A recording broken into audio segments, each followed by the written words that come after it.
ശിവബാലകനെ, മായാരൂപനെ, കൺകണ്ട ദൈവമേ വിഷ്ണുമായേ, തിരിതെളിയുന്നീ വേദിയിൽ നിറസാന്നിധ്യമായി വന്നെത്തണേ നാഥ. കനിവോട് നീ വിഘ്നങ്ങൾ മാറ്റുവാൻ, വിജയം വരിക്കുവാൻ കൂടെയുണ്ടാകണേ ചാത്തൻ സ്വാമിയേ. ഓം ശ്രീ വിഷ്ണുമായ സ്വാമിയേ നമഃ. എല്ലാവർക്കും നമസ്കാരം. ഇന്നത്തെ കാലത്ത് നമ്മൾ എത്രയൊക്കെ നല്ല രീതിയിൽ ജീവിച്ചാലും അകാരണമായി നമ്മളെ വെറുക്കുന്നവരും നമ്മുടെ വളർച്ചയിൽ അസൂയപ്പെടുന്നവരുമുണ്ടാകാം. ഇതാണ് പലപ്പോഴും ശത്രുദോഷമായി നമ്മുടെ ജീവിതത്തിൽ തടസ്സങ്ങൾ സൃഷ്ടിക്കുന്നത്. ഇത്തരം ശത്രുദോഷങ്ങൾ മാറാനും തടസ്സങ്ങൾ നീങ്ങി ജീവിതത്തിൽ വിജയം നേടാനും കലിയുഗ വരദാനമായ ശ്രീ വിഷ്ണുമായ സ്വാമിയുടെ അനുഗ്രഹം അത്യാവശ്യമാണ്.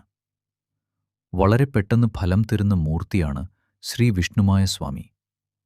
സ്വാമിയെ പ്രീതിപ്പെടുത്തി ശത്രുദോഷം അകറ്റാനുള്ള ലളിതവും എന്നാൽ ശക്തവുമായ ഒരു പൂജാരീതിയാണ് ഞാൻ ഇന്ന് ഇവിടെ പറയാൻ പോകുന്നത്. ഈ പൂജ ചെയ്യുന്നതിന് മുൻപ് ചില കാര്യങ്ങൾ നമ്മൾ ശ്രദ്ധിക്കേണ്ടതുണ്ട്. ശുദ്ധി. ഈ പൂജ ചെയ്യുന്ന ദിവസങ്ങളിൽ മത്സ്യമാംസാദികൾ പൂർണ്ണമായും ഒഴിവാക്കണം. ശരീരവും മനസ്സും ശുദ്ധമായിരിക്കണം. സമയം. ചൊവ്വാഴ്ചയോ വെള്ളിയാഴ്ചയോ ആണ് ഇതിന് ഏറ്റവും ഉത്തമം. സന്ധ്യാസമയത്തോ അല്ലെങ്കിൽ അതിരാവിലെയോ ഈ പൂജ ചെയ്യാം. ആവശ്യമുള്ള സാധനങ്ങൾ: ഒരു നിലവിളക്ക്, എള്ളെണ്ണ, തെച്ചിപ്പൂവ്, നിവേദ്യമായി മലർ അല്ലെങ്കിൽ കദളിപ്പഴം. ഇനി പൂജ ചെയ്യുന്ന രീതി ശ്രദ്ധിക്കുക. ഘട്ടം 1. വീട്ടിൻ്റെ പൂജാമുറിയിലോ ശുദ്ധമായൊരു സ്ഥലത്തോ വിഷ്ണുമായ സ്വാമിയുടെ ഒരു ചിത്രമോ അല്ലെങ്കിൽ സ്വാമിയെ സങ്കൽപ്പിച്ചുകൊണ്ട് ഒരു പീഠമോ വയ്ക്കുക. ഘട്ടം 2. നിലവിളക്കിൽ എള്ളെണ്ണ ഒഴിച്ച് 2 തിരിയിട്ട് ദീപം തെളിക്കുക. വിഷ്ണുമായ സ്വാമിക്ക് ചുവന്ന വസ്ത്രവും ചുവന്ന പൂക്കളും വളരെ പ്രിയങ്കരമാണ്. അതിനാൽ തെച്ചിപ്പൂവ് കൊണ്ട് സ്വാമിക്ക് അലങ്കാരം നടത്തുക. ഘട്ടം 3. സങ്കൽപ്പിച്ചു പ്രാർത്ഥിക്കുക. കണ്ണടച്ച് നമ്മുടെ എല്ലാ ശത്രുതകളും മാറിപ്പോകണമേ എന്ന് സ്വാമിയോട് ആത്മാർത്ഥമായി പ്രാർത്ഥിക്കുക. എൻ്റെ അറിവോ സമ്മതമോ കൂടാതെ എനിക്കെതിരെ പ്രവർത്തിക്കുന്ന എല്ലാ ദോഷശക്തികളെയും അകറ്റിത്തരണമേ എന്ന് മനമുരുകി പ്രാർത്ഥിക്കുക.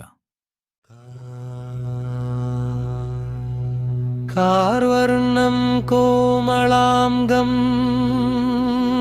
കനകമണിലസൽ തൃക്കിരീടോജ്വലാഭം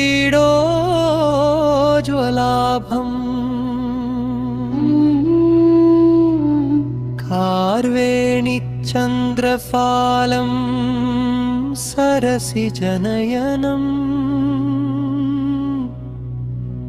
പുഞ്ചിരിപ്പൂമുപ്രാപ്യം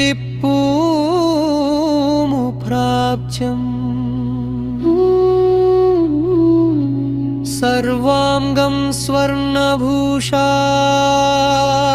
പരിലസിതമയം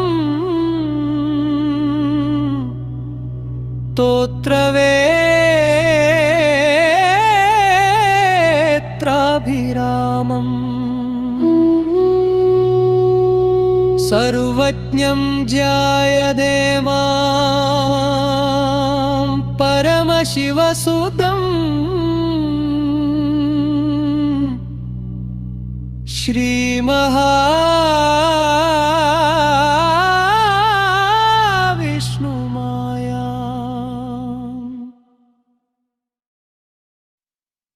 ജപത്തിനു ശേഷം മലരോ കദളിപ്പഴമോ സ്വാമിക്ക് നിവേദ്യമായി സമർപ്പിക്കുക. ശേഷം കർപ്പൂരാരതി ഒഴിഞ്ഞ് പൂജ അവസാനിപ്പിക്കാം. ഒരു കാര്യം പ്രത്യേകം ഓർക്കുക. ഈ പൂജ മറ്റുള്ളവരെ ഉപദ്രവിക്കാനല്ല, മറിച്ച് നമുക്ക് ചുറ്റുമുള്ള തിന്മയെയും ശത്രുതയെയും ഇല്ലാതാക്കി നമുക്ക് സംരക്ഷണം, പ്രൊട്ടക്ഷൻ നൽകാനാണ് ചെയ്യുന്നത്.